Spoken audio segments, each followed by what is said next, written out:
Juru bicara TPN Ganjar Mahfud Aiman Wicaksono menjalani pemeriksaan selama 12 jam di Mapolda Metro Jaya Jumat lalu. Aiman diperiksa sebagai saksi terkait ucapannya yang menyebut ada dugaan aparat tidak netral dalam pemilu 2024. Aiman bersama sejumlah advokat dan relawan Ganjar Mahfud mempertanyakan atas kasus yang menjeratnya.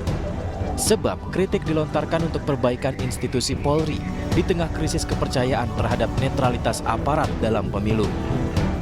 Aiman menambahkan tak hanya ia yang menyampaikan kritik, sejumlah media massa juga menyampaikan kritik serupa terkait netralitas Polri. Demokrasi harus tetap tumbuh di pemilu yang netralitas menjadi isu yang sampai detik ini terus menjadi kekhawatiran. Dan ketika saya menyampaikan kekhawatiran itu, mengingatkan, mengkritisi, maka apa yang saya dapatkan adalah proses yang berujung pada pidana. Tentu ini masyarakat yang bisa menilai, padahal apa yang saya sampaikan juga saya tegaskan juga disampaikan juga oleh sejumlah media, tadi saya sebutkan juga ya. Saya sebutkan lagi, ada dan kita perlihatkan tadi di BAP ya. Media Indonesia ya, 10 November ini tertulis pemasangan baliho libatkan polisi. Ya. 10 November ya. Ini. Kemudian ada juga majalah Tempo dan juga podcast Bocor Alus Tempo ya, tanggal 2 Desember 2023. Lalu kemudian majalah Tempo ini, Bayangkara Berburu Suara misalnya. Ini juga ditulis oleh media-media ini. Dan apa yang saya sampaikan itu persis dan bahkan lebih detail disampaikan oleh media-media ini. Pertanyaannya, apakah media-media ini menyampaikan berita bohong? Jawabannya tentu tidak. Lalu kenapa saya di proses pidana? Ini pertanyaan yang besar yang jawabannya saya serahkan kepada publik. Sementara itu, calon presiden nomor urut 3 Ganjar Pranowo menegaskan pihaknya akan terus membela Aiman dan mengawal kasus ini hingga tuntas. Kami akan bela Aiman. Aiman adalah seorang jurnalis yang sedang menceritakan kondisi dengan hak dan kebebasan jurnalismenya.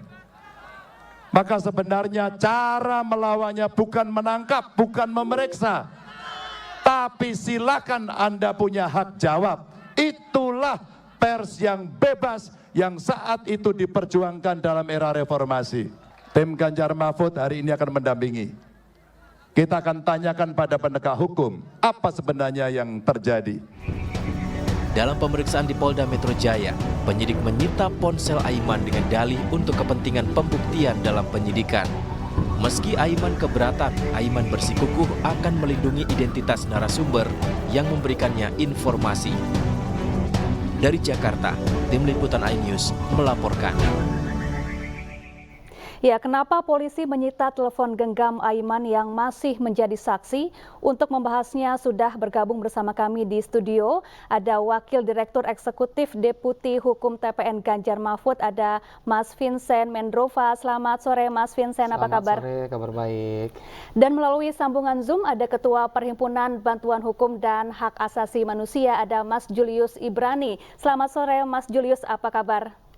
Selamat sore, kabar baik, terima kasih. Baik, saya ingin ke Mas Vincent terlebih dahulu. Mas Vincent, kemarin pemeriksaan berlangsung hingga 12 jam ya di Mapolda Metro Jaya. Betul. Ada lebih dari 50 pertanyaan yang diajukan kepada Aiman Wicaksono dan juga tim advokat di sana. Seperti apa jalannya pemeriksaan yang berlangsung cukup panjang tersebut, Mas Vincent? Baik, jadi kita memulai penyidikan.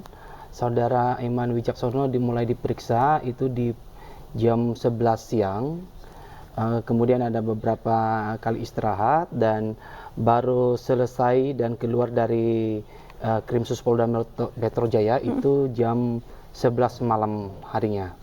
Baik, apa saja materi yang ditanyakan atau yang lebih dititik beratkan gitu saat pemeriksaan?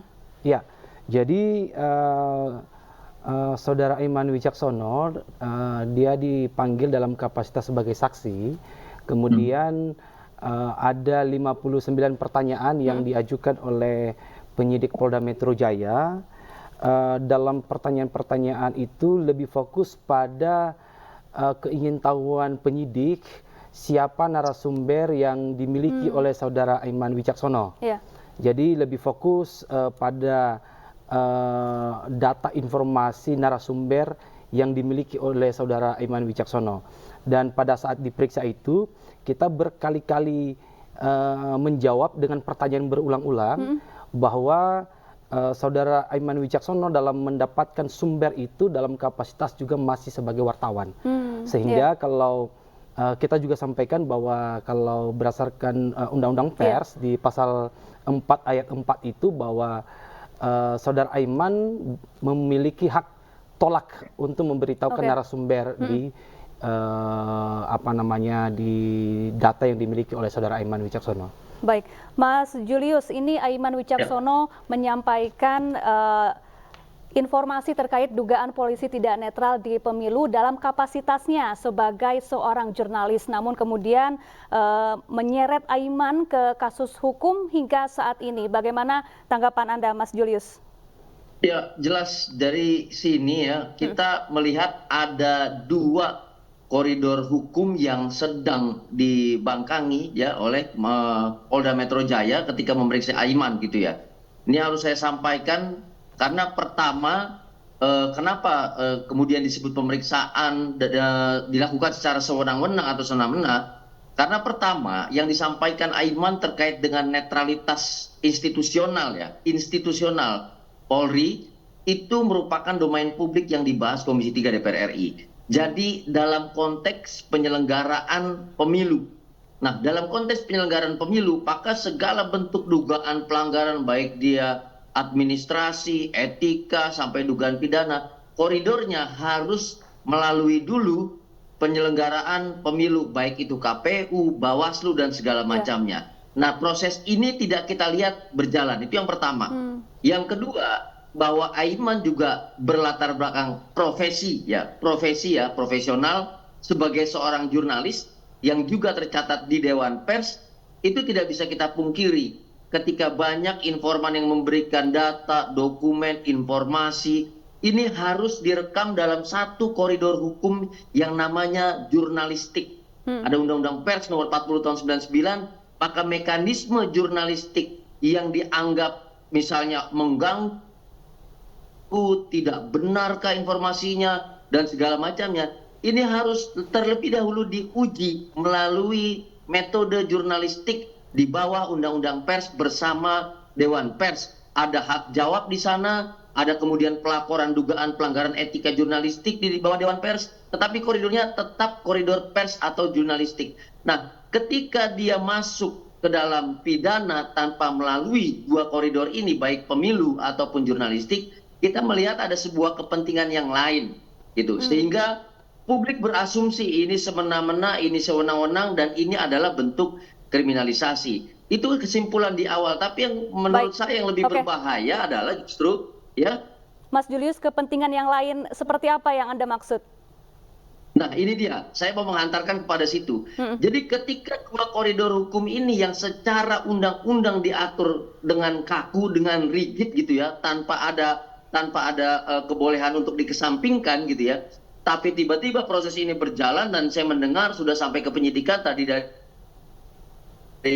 Bung Vincent, dan bahkan sudah ada penyitaan HP. Kami justru mendengar ini jangan-jangan ya memang terjadi problem struktural di internal Polri, sehingga ada yang dikhawatirkan misalnya 1-2 komando mengenai pelanggaran terhadap netralitas Polri itu sendiri sebagaimana pemberitaan. Nah, jangan-jangan arahnya malah ke sana, sehingga apa yang tersimpan di dalam HP Aiman, informasi yang diberikan oleh publik atau bahkan oleh internal Polri dalam konteks whistleblower, ini harus ditutup. Ini harus disembunyikan dengan cara apapun, termasuk dalam konteks pemeriksaan dugaan tindak pidana. Padahal publik sempat jatuh di kasus Sambo dan kemudian memberikan apresiasi dan kepercayaan tertinggi kepada Polri kembali ketika kita mengenal satu nama yang namanya Baradae, yang berani membuka cerita, berani menjadi tanda kutip seperti whistleblower, yang kemudian membenahi institusi Polri itu sendiri, termasuk memperbaiki citra Polri yang sempat terjatuh. Nah, harusnya kalau memang yang dikhawatirkan adalah adanya informan-informan dari internal Polri, adanya orang-orang yang tanda kutip melawan struktur komando dan segala macam untuk menyembunyikan dugaan-dugaan pelanggaran netralitas seperti ini, dia harus dianggap sebagai satu titik kunci perbaikan institusional Polri. Tidak boleh kemudian dia dibungkam, tidak boleh kemudian dia dicari-cari siapa untuk kemudian tanda kutip disembunyikan atau bahkan dihentikan gerakannya. Kira-kira begitu. Baik, Mas Vincent, saat pemeriksaan kemarin, mengapa ponsel milik Aiman Wicaksono sampai harus disita oleh penyidik? Ya, memang ini hal yang kita perdebatkan kepada penyidik bahwa pertama, Saudara Aiman Wicaksono sebelum pemanggilan, sebelum datang di Polda Metro Jaya, kita sudah mendatangi Dewan Pers dan kita sudah membuat laporan ke Dewan Pers. Pada intinya ada dua hal yang kita minta di Dewan Pers. Yang pertama adalah untuk memvalidasi keabsahan sebagai wartawan, dan yang kedua adalah memverifikasi data narasumber apakah itu sesuai dengan kode etik jurnalistik atau tidak. Nah, itu kita lakukan di Dewan Pers dan itu sedang berjalan, sehingga pada saat waktu di Polda Metro Jaya ini juga kita sudah sampaikan bahwa kita sudah sampaikan pengaduan kita di Dewan Pers, Anda terimanya. Namun memang teman-teman penyidik menganggap hal ini penting untuk mereka sita. Dan kita sudah meminta dasar mereka untuk melakukan penyitaan itu. Memang ada keberatan kita dalam penyitaan karena satu itu hanya berupa memang ada izin dari pengadilan, itu surat penetapan izin diberikan kepada penyidik untuk menyita. Namun yang tertuang di dalam surat itu hanya satu barang bukti yang disita, dicantumkan, yaitu handphone daripada Saudara Aiman. Tapi di dalam berita acara penyitaan ini itu ada 4 yang dilakukan penyitaan. Yang ketiganya itu adalah pertama WhatsApp daripada si Saudara Aiman, kemudian disita juga Instagram dari Saudara Aiman, dan yang terakhir adalah email Saudara Aiman. Sedangkan kita tahu sendiri misalnya Instagram dan email ini tidak terkait dengan pokok penyelidikan, namun tetap dipaksakan oleh penyidik. Ada catatan kami dalam surat surat izin dari pengadilan tersebut. Pertama itu hanya satu dicantumkan barang bukti yang disita, kedua itu ditandatangan oleh wakil ketua pengadilan. Biasanya itu ditandatangan oleh langsung ketua pengadilan langsung dalam penetapan ataupun surat izin mengenai penyitaan tersebut. Gitu. Nah, sehingga kami sempat menanyakan urgensitas sifat mendesak diharuskan sekarang, karena memang pada saat itu tidak diperkenankan Saudara Aiman untuk pergi dari Polda Metro Jaya kalau tidak menyerahkan handphone dan juga Instagram, WhatsApp dan juga email Saudara Aiman Wicaksono ini. Jadi kita tidak memiliki daya upaya untuk bisa keluar dari Polda Metro Jaya kecuali dengan daya paksa yang dimiliki oleh penyidik untuk menyita barang bukti tersebut. Baik, Mas Julius, sebetulnya bolehkah penyidik menyita ponsel dari seseorang yang masih berstatus saksi? Ya, jelas tidak diperbolehkan ya. Jadi begini, penyitaan itu pada dasarnya adalah pada tahap penyidikan, yang artinya sudah diketahui betul alat bukti, benda atau barang lain yang dianggap sebagai dia bagian dari kejahatan, dipergunakan khusus untuk melakukan tindak pidana kejahatan. Jadi dia sudah harus fix bahwa inilah benda yang isinya alat untuk digunakan sebagai tindak pidana kejahatan. Nah, pertanyaannya, apakah yang disampaikan Aiman itu adalah informasi yang merupakan kejahatan? Nah, itu yang tadi saya bilang bahwa kan belum ada uji baik secara penyelenggaraan pemilu ataupun dalam konteks pers bahwa informasi yang disampaikan Aiman dan sumbernya adalah kejahatan atau dianggap melanggar etika atau administrasi pemilu, melanggar etika jurnalistik, ini belum ada. Jadi ketika dia mengambil barang itu, lalu tadi saya mendengar juga dari Bung Vincent bahwa izinnya tidak melalui ketua pengadilan tapi wakil ketua, kalau dia bukan dalam kapasitasnya PLT ketua pengadilan, artinya menggantikan posisi ketua, maka itu tidak sah. Kalau dia mencantumkan HP lalu tidak memberikan pertimbangan apa yang ada di dalam HP itu, sehingga itu perlu disita, itu juga merupakan pelanggaran. Kalau dia tidak mencantumkan barang-barang lain, lalu kemudian diambil barang-barang itu yang tidak tercantum di dalam surat perintah penyitaan, maka itu juga pelanggaran. Makanya saya katakan dari awal, ini kan seperti mencari-cari kemudian apa kesalahan yang bisa diambil, gitu. Prosesnya penyidikan tapi statusnya masih saksi, tetapi kemudian mengambil alat bukti yang bahkan sudah dianggap pada level pembuktian yang sudah lebih jauh lagi, begitu loh. Nah, ini secara hukum acara ya, plot yang seperti ini maju mundur bolak-balik ini jelas-jelas melanggar hak asasi manusia karena menimbulkan ketidakpastian hukum, sehingga tidak sepatutnya dilakukan penyitaan terhadap HP Aiman. Mas Julius dan Mas Vincent, kita tahan dulu sejenak, kita akan simak terlebih dahulu orasi dari calon presiden nomor urut 3 Ganjar Pranowo yang tengah menyapa warga Wates di Jawa Tengah. Lili, wah ini datang dari Magelang, datang ke Jogja. Bu, mana pilihannya, sekolah gratis atau makan gratis? Sabar toh, cinta tekan ini Bu Lili gitu.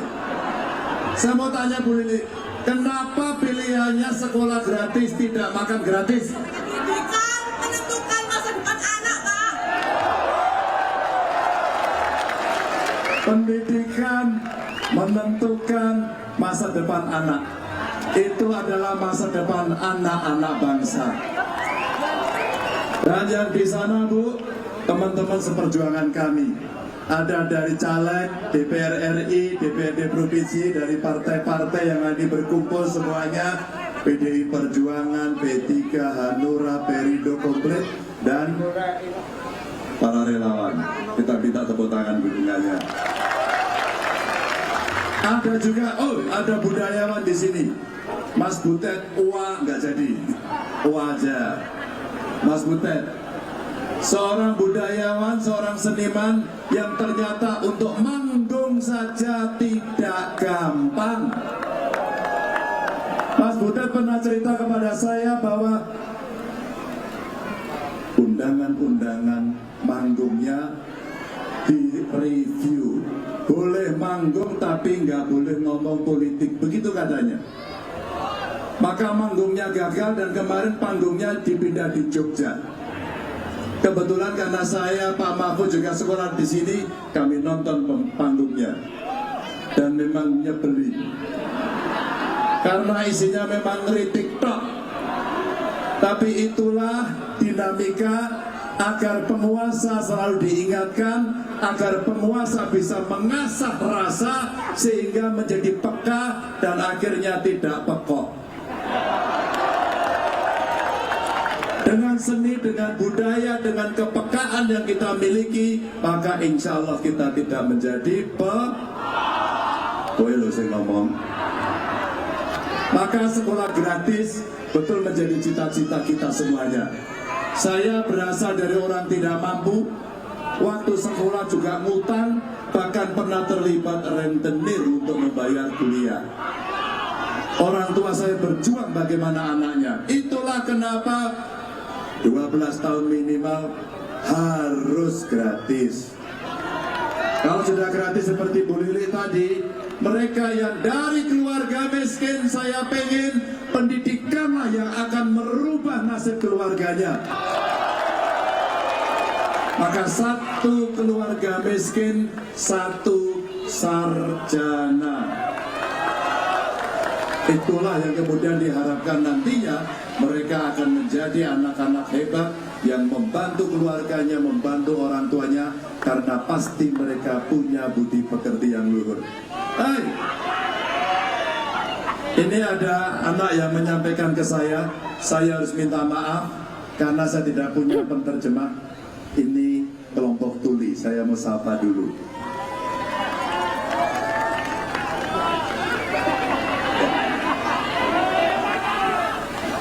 Ya. Aduh, terima kasih. Ya.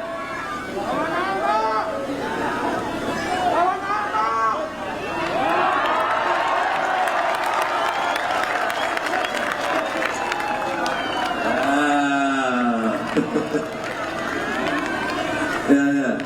Termasuk teman-teman penyandang disabilitas inilah Bapak Ibu yang perlu mendapatkan perhatian, karena setiap kali kita menyiapkan rancangan pembangunan maka seringkali ada yang tertinggal. Siapa mereka? Kelompok perempuan sering tertinggal, anak-anak sering tertinggal, lanjut usia sering tertinggal. Wabil khusus adalah kawan-kawan penyandang disabilitas. Maka marilah kita perhatikan agar kesetaraan itu ada, termasuk dalam pendidikan. Bapak Ibu teman-teman, saya tidak akan berbincang panjang lebar. Dan tentu saja semua mimpi itu insya Allah saya dan Pak Mahfud mencoba membangun komitmen. Kita mendengarkan masyarakat sipil, mendengarkan panjenengan semuanya, agar bisa memberikan catatan-catatan yang kelak kemudian hari ini akan bisa memperbaiki nasib kita semuanya. Terima kasih atas dukungannya, mohon doanya, mohon dukungannya agar pemilu di 14 Februari Anda punya pikiran, punya perasaan, punya referensi untuk memilih. Pertanyaannya, mau milih nomor berapa? Kita sing ngomong memang 17 kok. Saya pengen mendengar, mau pilih nomor berapa? Saya pengen lihat tangan tiganya ke atas. Pilih nomor berapa? Terima kasih Bapak Ibu teman-teman. Mudah-mudahan kita akan bisa membawa demokrasi kita dengan baik. Dan tidak ada satupun dari rakyat Indonesia takut menentukan pilihannya. Karena mereka adalah rakyat yang tidak takut ditindas. Sudah siap?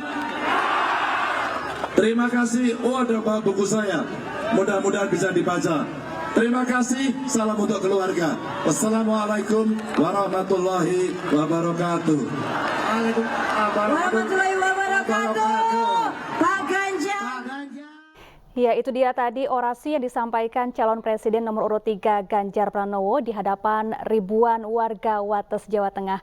Kita lanjutkan kembali dialog bersama Mas Vincent Mendrova dari TPN Ganjar Mahfud dan juga ada Mas Julius Ibrani, Ketua PBHI. Mas Vincent, tadi Mas Julius mengatakan bahwa penyitaan ponsel seseorang yang masih berstatus saksi jelas melanggar hukum acara pidana. Kemudian apa langkah TPN Ganjar Mahfud ke depan? Ya, memang kita juga menyampaikan itu kepada penyidik ya, bahwa tadi kita mengatakan apa sifat urgensitasnya, sifat mendesak, karena status dari saudara Aiman ini masih dalam status sebagai saksi. Lagi pula ini sudah juga berproses di Dewan Pers. Ya, semestinya teman-teman penyidik itu tidak harus terburu-buru. Kalau dalam konteks menghilangkan barang bukti, kita tahu bahwa saudara Aiman punya rekam jejak yang sangat kredibel ya. Tidak mungkin saudara Aiman menghilangkan barang bukti tersebut. Lagi pula sejak penyelidikan sampai di tahap penyidikan ini kita tetap kooperatif dan kita juga menjaga barang bukti itu. Dan melihat dari upaya paksa yang dilakukan oleh teman-teman penyidik Polda Metro Jaya, kita dari Kedeputian Hukum TPN Ganjar Mahfud, kita sedang menyiapkan ya, kita akan mengambil langkah hukum yaitu melakukan pra-peradilan terhadap penyitaan barang bukti kepada saudara Aiman Wicaksono ini. Karena memang yang sangat kita khawatirkan, saudara Aiman selain wartawan sekarang juga posisi sebagai juru bicara TPN Ganjar Mahfud. Dan banyak informasi-informasi yang sangat krusial di dalam WhatsApp tersebut ya. apa jaminan dari teman-teman penyidik bahwa itu aman, tidak disalahgunakan dan tidak diakses gitu ya. Nah ini juga yang sangat kita sayangkan sebetulnya karena bukti percakapan kepada narasumber secara print out kita sudah kasih. Meskipun namanya itu memang kita hilangkan ya, tetapi bukti-bukti percakapan itu kita sudah kasih sebetulnya. Makanya kita sangat menyayangkan karena pertama selain dari Mas Aiman sebagai wartawan memiliki hak tolak ya menyampaikan narasumber ini, dan ini juga kita sedang berproses di Dewan Pers. Jadi melihat pertimbangan yang sangat krusial ya, kita akan mengambil langkah hukum, kita akan memperadilankan, dan kita juga mempersoalkan bagaimana jaminan terhadap informasi yang di luar dari konteks kasus itu. Nah ini sebetulnya kenapa kita menganggap ini sangat terburu-buru teman-teman penyidik dalam melakukan upaya penyitaan tersebut, apalagi status sebagai saksi. Baik Mas Julius, tadi Mas Vincent mengatakan ada kekhawatiran karena bisa saja informasi penting yang ada di dalam ponsel milik Aiman bisa diakses dengan mudah oleh penyidik. Ke depan sebaiknya apa yang dilakukan karena penyitaan sudah kadung dilakukan oleh penyidik terhadap ponsel milik Aiman Wicaksono? Ya, yang pasti pertama penyitaan itu bisa dikembalikan. Ya, bisa dibatalkan, bisa dicabut oleh penyidik, karena itu kewenangan penyidik. Terlebih lagi ditemukan beberapa kejanggalan sebagaimana yang disampaikan Bung Vincent dan di pengacara tadi. Itu pertama. Yang kedua, saya harus merujuk ke internal. Kalau misalnya penyidik tidak ingin mendengarkan masukan atau kritik dari publik gitu ya. Jadi seharusnya penyidik tetap merujuk pada surat telegram nomor 1160 tahun 2023 yang disampaikan oleh Kapolri langsung, Jenderal Listio Sigit. Jadi apa yang disampaikan oleh Bung Vincent tadi bahwa Aiman berstatus sebagai caleg, artinya dia peserta pemilu, dia juga jubir dari salah satu paslon yang sedang berkontestasi saat ini, nomor 03 ya, berarti Ganjar Pranowo dan Mahfud MD, yang artinya ada informasi di dalam handphone tersebut dalam bentuk komunikasi atau bentuk apapun, sehingga ini yang dilarang oleh telegram dari Kapolri itu. Jadi dia dianggap bisa mengganggu netralitas institusi Polri karena dianggap menurunkan elektabilitas atau bahkan mengganggu elektabilitas dari calon-calon tertentu yang berdampak pada kepercayaan publik terhadap institusi Polri melalui pemeriksaan terhadap Aiman. Bisa diduga sebagai bentuk intervensi, bisa diduga sebagai pelanggaran netralitas, karena tidak ada jaminan bahwa tidak ada informasi yang lain yang dibaca, yang ditransmisikan, yang diperiksa oleh penyidik selain daripada materi yang dilaporkan terhadap Aiman. Nah ini jelas kami harus tegaskan berkali-kali. Kompolnas, Propam harus periksa, harus evaluasi, karena ini melanggar telegram internal Polri nomor 1160 tahun 2023. Dan jangan sampai ini juga yang kemudian membuat kepercayaan Polri berupa netralitas institusional Polri dalam pemilu 2024 nanti ini kian terganggu, kian dianggap melakukan intervensi terhadap pasangan calon tertentu lewat pemeriksaan tindak pidana yang seharusnya ditunda, kira-kira begitu. Baik, Mas Julius, Aiman ini kan hanya menyampaikan kritiknya dalam kapasitasnya sebagai seorang jurnalis. Bahkan beberapa media lain juga menyuarakan kritik yang serupa terhadap Polri di penyelenggaraan pemilu 2024 ini. Apakah hal ini kemudian ke depan bisa membuat akhirnya banyak orang atau bahkan media menjadi segan begitu untuk mengkritik aparat maupun pemerintah? Ya, ini tidak boleh hanya dipandang sebagai kritikan calon atau peserta pemilu tertentu terhadap penyelenggaraan pemilu karena koridornya di situ, tapi ini harus dianggap sebagai bentuk nyata partisipasi publik terhadap pemilu kita. Ingat, ada kausalitas yang langsung, ya ada relevansi yang langsung antara partisipasi publik dengan tingkat golput atau pencoblosan pada pemilu nanti. Ya, semakin banyak partisipasi, semakin banyak yang ikut mencoblos dan semakin kecil angka golput, yang artinya semakin sukses pemilu kita.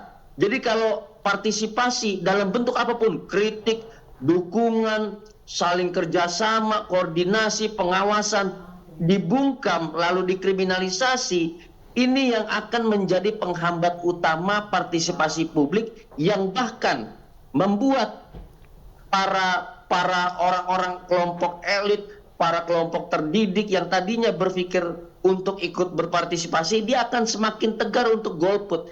Dia akan muak dengan penyelenggaraan pemilu yang penuh dengan ancaman, intimidasi, dan kriminalisasi seperti ini. Dan yang rugi siapa? Pertama, pemilu kita akan gagal total nanti. Angka golput akan tinggi nanti. Masyarakat akan menjadi tidak peduli. Kenapa? Karena berpartisipasi saja tentu dikriminalisasi. Padahal kalau kita merujuk pada undang-undang ITE yang diterapkan terhadap Aiman, yang disampaikan Aiman adalah kepentingan publik yang dikecualikan dalam konteks kriminalisasi undang-undang ITE. Artinya dia tidak boleh dilaporkan, tidak boleh diperiksa, apalagi sampai dinaikkan statusnya ke penyidikan. Harus sejak awal dia ditolak dan tidak ditindaklanjuti. Nah, ini yang membuat masyarakat takut. Dan beberapa masyarakat yang kami temui di lapangan, Syafa, itu sudah jelas menegaskan kami takut, Pak.